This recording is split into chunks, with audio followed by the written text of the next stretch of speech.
তাহলে তোরা ইলেকশন আটকায় রাখছস। এই দেশটা কত ছোট হয়ে গেছে। একটা 26 বছরের ছেলে যদি বলে আমরা ইলেকশন দিয়ে দিব, আপনারা আমাদের সাথে একমত হন। আজকে দেখলাম যার উপরে সমস্ত দায়িত্ব 26 বছরের এই ছেলেটি, তার নাম নাহিদ ইসলাম। আপনারা আমাদের সাথে একমত হন, আমরাই ইলেকশন দিয়ে দিব। আপনি দেখেন কইলা এগুলা চোখের পানি আসে, এরকমও অসহায় হয়ে গেলাম। আরে আইয়ুব খানকে 2 পয়সার ট্যাক্স দেনি আমি, ফজলুর রহমান।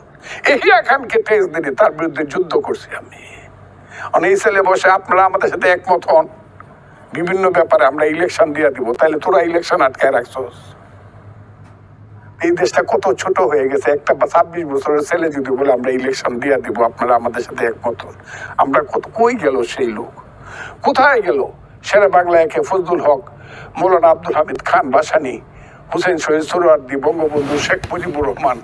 কোথায় গেল তাজউদ্দিন, মনসুর আলী, কামরুজ্জামান, সৈয়দ নজরুল? কোথায় গেল জেনারেল উসমানী, মেজর জিয়া, 11 জন সেক্টর কমান্ডার? কোথায় গেল এই দেশের ইউনিভার্সিটির বড় বড় ভাইস চ্যান্সেলররা? কই গেল? একটা ছেলে যখন বলে আমাদের সাথে একমত হন, আমরা ইলেকশন, ওটা তোর কাছে এটা বন্দি আছে দেশটা। এই দেশে তো বাঁচতে ইচ্ছা করে না। এরা এইভাবে কথা বলে কেন? আমি তো বুঝি না তো। এত অহংকারী কথা, এত বেয়াদবি কথা ছেলেরা বলে কেন? আমি কালকেও বলছি, আমার ছেলে, আমি তার সমস্ত সম্পত্তি আমি লিখে দিয়ে দিব, কিন্তু তার বেয়াদবি সহ্য করবো না। জিনিসটা কিন্তু এরকম হয়ে যাচ্ছে এই দেশে।